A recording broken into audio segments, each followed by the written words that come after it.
Welcome to my channel. My name is Swish. Today we'll be continuing my review of all the new roster changes in the Blood Bowl Season 3 with a look at the Black Orc team.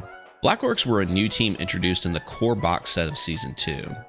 They have some similarities to the Lizardman team with a mass quantity of Strength 4 players combined with some small guys. While much slower than the Lizards, they have more battlefield control options baked in and can make use of throwing teammates as an optional play. Because the Black Orcs were introduced recently, there aren't a lot of changes, but there are a couple of changes that really open the team up. Let's compare the two rosters.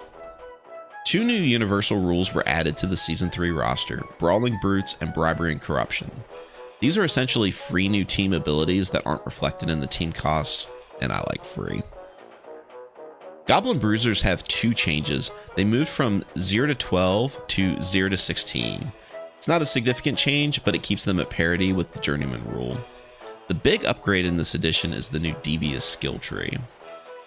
Black Orc blockers changed very little, only swapping access to passing skills on a secondary to devious skills on a secondary. I do get a little bit of a giggle that the Troll has access to passing skills, but the Orcs don't. Speaking of the Troll, a massive upgrade is the removal of the Loner trait.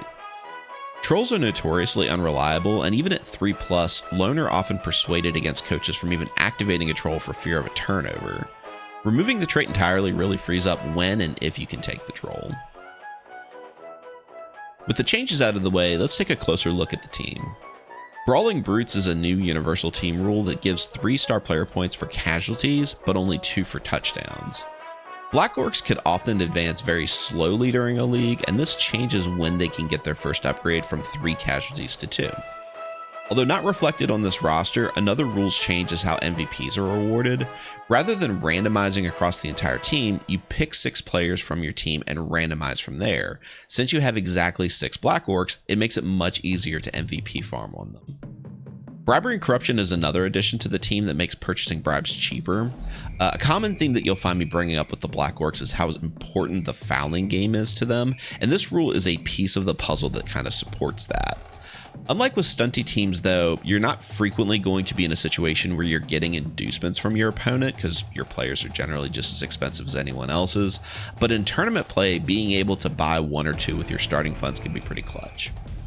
It's also worth noting that most of the star players that can play for the Black Orc team are special weapon players like Nobble Blackwart or the Goblin Looney. I forget everyone's names, but Ball and Chain, Chainsaw, stuff like that, all of that can play for Black Orc. So being able to get cheaper bribes with Bribery and Corruption can kind of help you get more value out of those star players. Let's move on to the players themselves. Goblin Bruisers are just like regular goblins, but they have harder heads and a higher price tag. Thick Skull is interesting on a stunty because it keeps them on the field a little bit longer. That's not something you normally get with small players. The additional cost does add up, however. There is a cost analysis risk you have to consider when fouling with a player. The cheaper your player is, the less of an effect it has on your team if they get booted off the field. 5K isn't a huge increase in cost. However, when we start looking at the starting teams, it does prevent us from taking everything we want at the start. For development, I like the idea of randomizing devious skills. Since there are a couple skills goblins can't take because they don't have special weapon, most everything left on the list is pretty valuable to randomize. Picking skills, however, the classic combo of Dirty Player and Sneaky Get is probably the best way to go, at least on a couple of goblins. It could be worthwhile saving up some star player points for a secondary on a goblin for something like Sure Hands to pick up the ball. But if you have enough rerolls, you don't necessarily need the baked-in reroll to pick up the ball. It kind of depends on how your star player points land. Black Orcs start out of the gate with really good skills. Elephant in the room, Brawler isn't block, but it's close enough to prevent a lot of turnovers, so it's worth not necessarily taking block on a player that otherwise would want it as their first pick. Especially now that block is an elite skill which comes with a higher price tag, it kind of makes it to where you can kind of save on your overall team value by skipping block on this player. Having a mass amount of grab on your orcs is very, very frustrating to play against. Even though orcs are pretty slow, being able to carefully place downed opponents, or pushed opponents for that matter, gives you a lot of control over the field and opens up a lot of areas for the goblins to just run through for touchdowns. Also, going back to my reoccurring theme about how important the fouling game is for the Black Orc team, being able to grab players and put them in a really awful spot where a bunch of goblins can run up and just gang foul them is pretty valuable as well. Now, as I mentioned, because they come with Brawler, it's pretty safe to skip block as their first advancement, and I think the best first option for them would be Mighty Blow. This is going to get you more casualties, more star player points. It's going to create a more numerical advantage on the field. Just a solid pick. Guard is a strong second choice, though. I don't think it's as important for Guard to be on this team because you have so many strength 4+ players, but it'll certainly come in handy if you're coming across another team with high strength like Chaos or Lizardmen. Randomizing strength skills on Black Orcs is also a possible strategy, although maybe less in 3rd season than it was in 2nd, because it's going to be easier for them to farm star player points, either from casualties and brawling brutes or from MVPs, as I mentioned earlier. A sleeper pick for Black Orcs that I really like is Stand Firm. Being able to put your opponent on the other side of a big green wall that doesn't move with grab, it's tough to play against, and it's going to make your goblins a lot safer. And now let's talk about the Troll.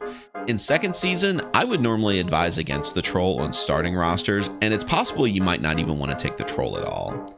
The team has so many beefy orcs, and that single player with strength 5 doesn't really add as much as you would think, and the constant fear of it standing around booger picking, eating your goblins, or just unable to reroll a bad block check made it not worth the price tag. Removing Loner has me kind of warming up to the idea of the Troll, though. You still have a lot of rolls you have to make if you want him to do anything.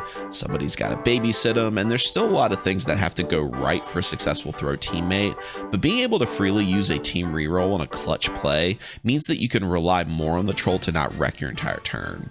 Since he comes with Mighty Blow, I'd pick up Brawler as his first advancement, although if you get lucky with your first few games and he gets a lot of SPPs from casualties or an MVP, it might be worth saving them for block, since it only costs them 12 to pick up a secondary. Past that, just like with the Black Orcs, Guard is a solid choice on a big guy like the Troll, especially since if you don't activate him, like you don't even want to bother making the really stupid roll, he still provides the assist with Guard. Alternatively, you could go full in on the throw teammate strategy, picking up Strong Arm, but notably, most of the skills in the passing tree don't seem to combine with the throw teammate ability. If I was building a starting roster for Black Orcs, this is what I would go with. I'd go with 5 Goblins, 5 Black Orcs, the Troll, 3 rerolls, and 2 additional dedicated fans, bringing the total up to 3. This is going to let us pocket 20k to save towards either an early Apothecary or our 6th Black Orc. This is where the additional cost on the Goblins is noticeable. If we imagine our Goblins were 5k cheaper, we could upgrade one of our Goblins to the 6th Black Orc by dropping a point of dedicated fans. That would give us everything that we wanted on the roster, and there would be no real room to grow. I understand why they put the extra 5k cost on the Goblin Bruisers. Thick Skull, you're obviously getting something for it, but it does give you somewhere to go with the team. It gives you something to spend your money. Despite that, though, I think this roster is pretty well balanced. You have a big wall of green meat with enough squirrely goblins to move the ball and drop elbows. The Troll gives you that extra punch early, and the option to throw a goblin either to split open a cage or threaten a turn 1 score. 3 rerolls provides a safety net for turnovers and will get you through most of the league before you consider expanding. The maxed out dedicated fans will hopefully pay for themselves as you play a few games, ramping you up to that 6th Black Orc. You could spend your last 20k on coaching staff for cheerleaders, but I think saving is a little bit more valuable at this stage, especially since your starting value is going to be probably in the neighborhood of, 970. Against a lot of teams, you're going to have some inducements for coaching staff if you really want it. And that's my take on the Black Orc team in Blood Bowl Season 3. Thanks for watching. I always appreciate any likes or comments you leave me. Next time we'll be taking a look at the only new team in this edition, the Bretonians. Until then, Nuffle's blessings.